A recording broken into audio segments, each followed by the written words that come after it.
Okay, today we're going to be working with Young Goodman Brown. Young Goodman Brown is a story written by Nathaniel Hawthorne, and this is a classical piece of literature that highlights the literary elements. So when we look at this piece, we not only want to focus on the storyline, but we want to focus on a few, literary elements to kind of give us a general understanding of the text. Okay, so let's start out here with the term plot. I'm gonna blow it up here so you all can see. Make sure we can in order here. Alright, term plot. Plot is the configuration of a story.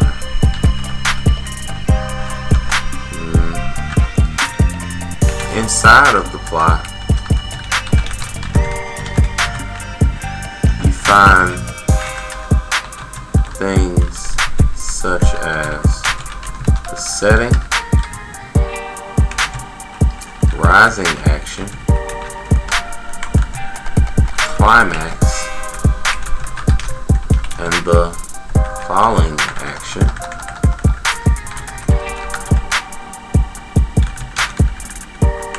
And at the end, you will have a resolution.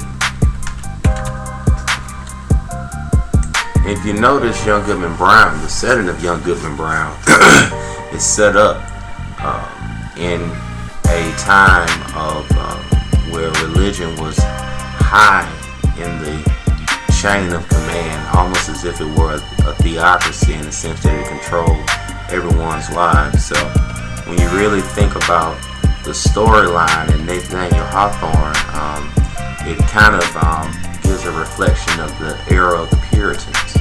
And with that, if you've all ever read The Crucible or anything like that, it'll let you know that that was just a strict time period. So that's where the story takes place, in Salem. And like I said earlier, that is just such a difficult, or let's just say strict time for the citizens who lived in that town.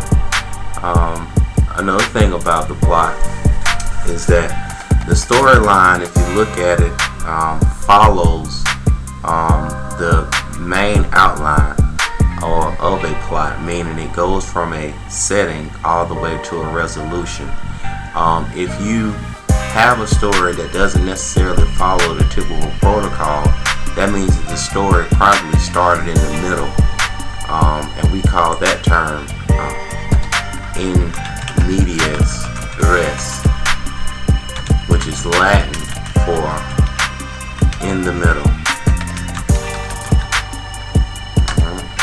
Now, as we continue to move on with Young Goodman Brown, we want to kind of get into another term, and it's one of my favorite literary elements, and that's definitely has to be symbolism.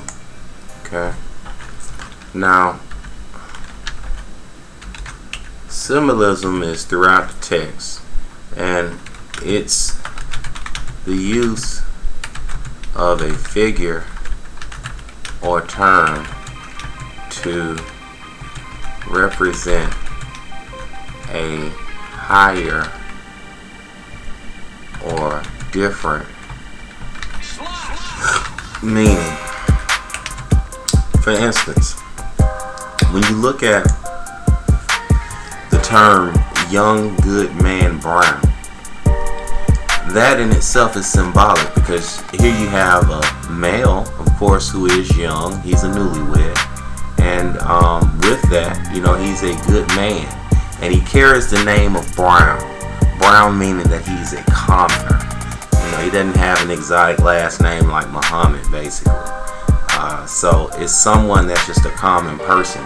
And also along with that, you have his wife, whose name is Faith.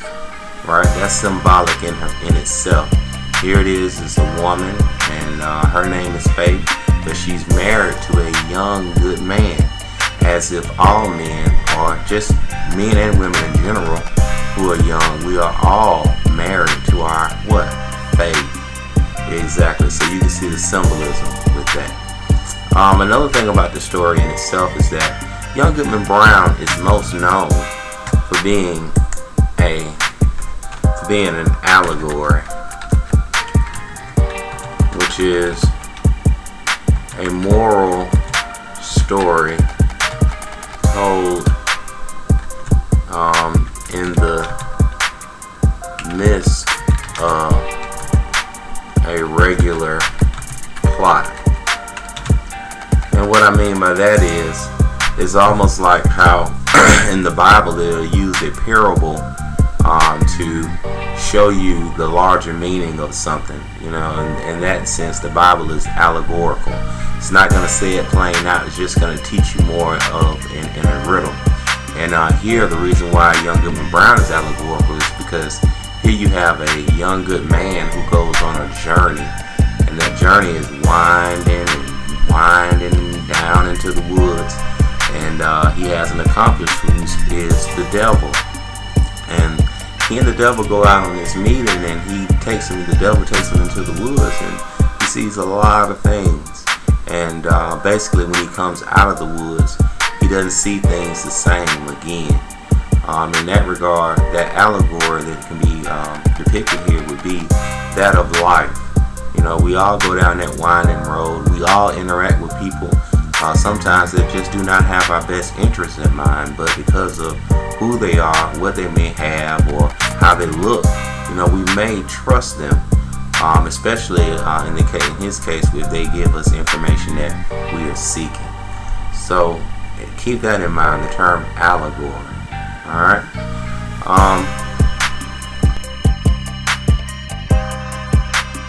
Okay, so we also want to look at some other terms. Had to hit the pause button on you guys for a minute. We need to be familiar with the term protagonist. Okay. This is our central character. Okay. We need to be familiar with the term antagonist.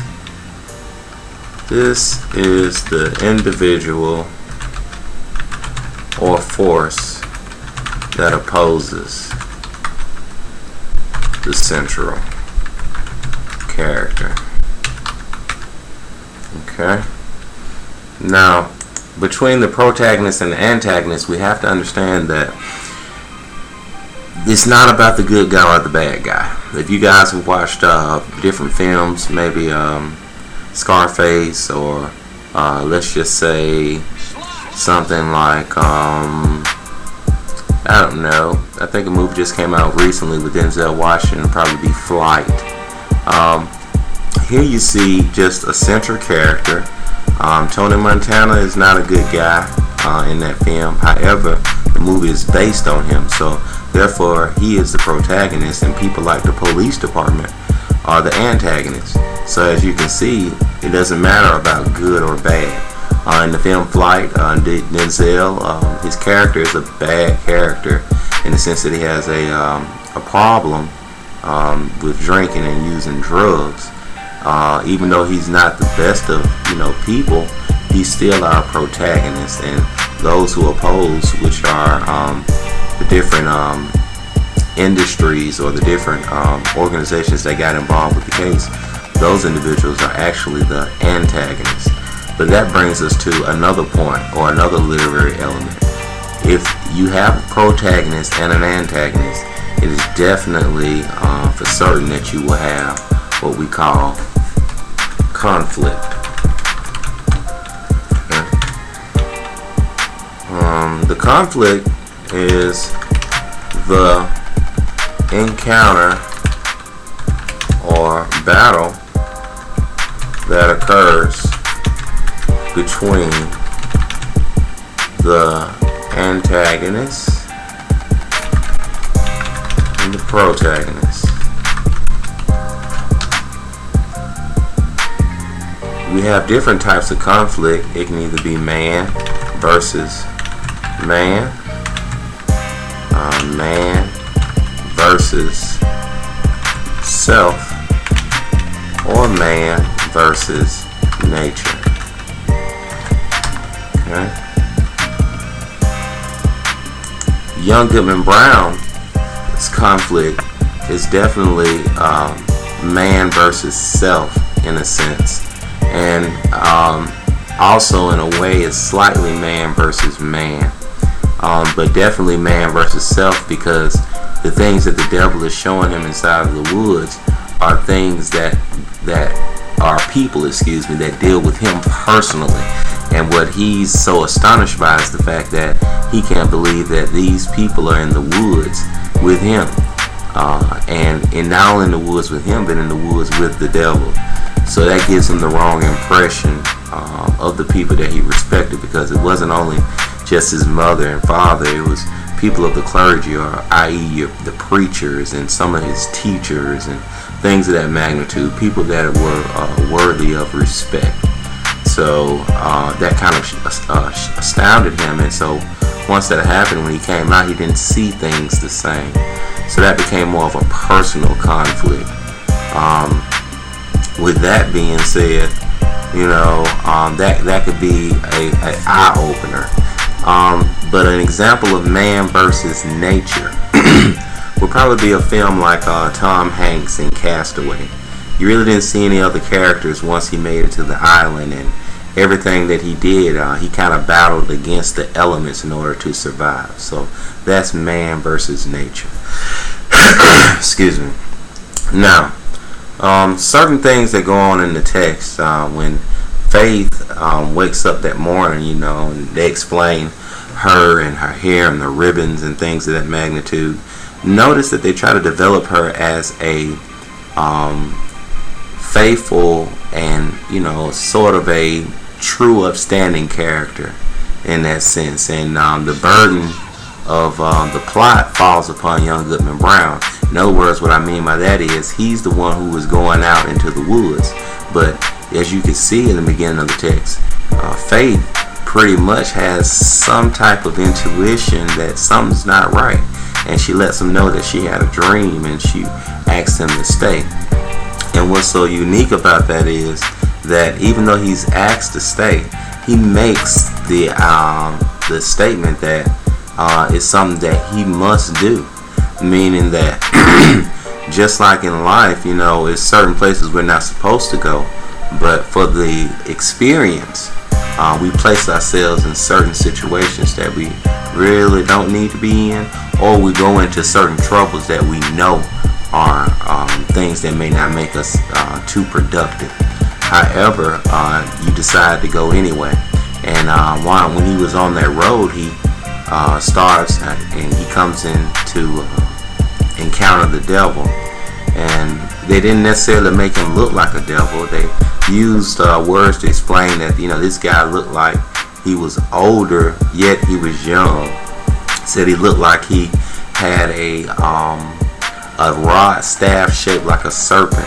However, just as much as he could, sit with the poor, it said this man was a well-traveled man that could also entertain the company of the aristocrats, meaning rich people. So what Young Goodman Brown saw on that trail was somebody that he probably thought that he could not only relate to, but probably learn something from. And definitely in order to learn something from somebody, you gotta slightly trust them. And he was able to, the devil was able to establish that trust with Young Goodman Brown and begin to take him further and further into the woods. The literature is somewhat complex, because I know that it is a classical piece, but Young Goodman Brown is a story that will definitely open your eyes to the nature of man in a sense, because like I said, it's an allegory. So with that being said, you want to be sure that you really look at the story not just in the sense of the plot, but look at it in an allegorical sense of a person actually going through life.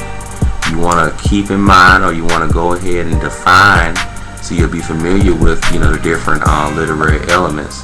And the literary elements are pretty much what you're going to use to write your definition essay. You would define the literary elements according to the text when you read. If you have any questions, of course, you know how to contact me.